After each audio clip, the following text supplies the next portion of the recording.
In today's video, I'm going to teach you how to vectorize image in Inkscape. By the end, you'll know how to turn a regular photo or logo into clean, scalable vector artwork that stays crisp at any size, perfect for print, laser cutting, or high-resolution graphics. Start by launching Inkscape on your desktop. Once it's open, either create a new blank document or open an existing one where you'd like to place your image. The page size doesn't affect tracing, so don't worry about that yet. You can adjust it later if needed. Now, go to the File menu and choose Import. Select the image you want to trace and place it on the canvas.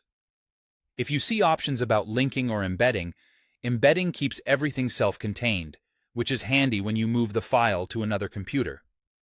After the image appears, make sure it's selected. You'll see resize handles around it. Selection matters, because the tracing tool will only work on the active object.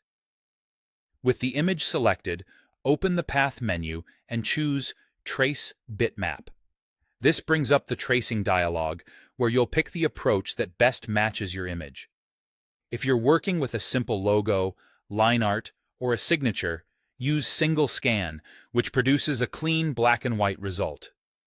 Adjust the threshold slider to control what gets included. Higher values capture more pixels and can recover faint lines, while lower values simplify the result and reduce noise. Aim for edges that look solid without filling areas you want to remain open.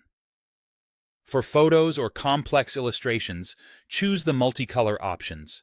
You can switch between color or grayscale, and then decide whether to use slices or colors. The key control here is the number of scans. More scans create more detail and smoother gradients, but they also increase file size and the number of shapes. If the preview looks blocky or loses subtle shading, bump the scans up slightly. If it looks too heavy or slow to edit, reduce them. When you're happy with the preview, click Apply. Inkscape creates a vector version directly on top of your original image, so at first it may look like nothing changed. To confirm the result, drag the new vector slightly aside to compare, then undo to realign if you want to keep them stacked. Zoom in and check curves and corners. Vectors should look sharp at any magnification. That's the full process. Import your image, choose the right trace mode for your content, fine-tune the settings, and apply. With a few tweaks, you'll turn bitmaps into scalable, editable vectors ready for professional use.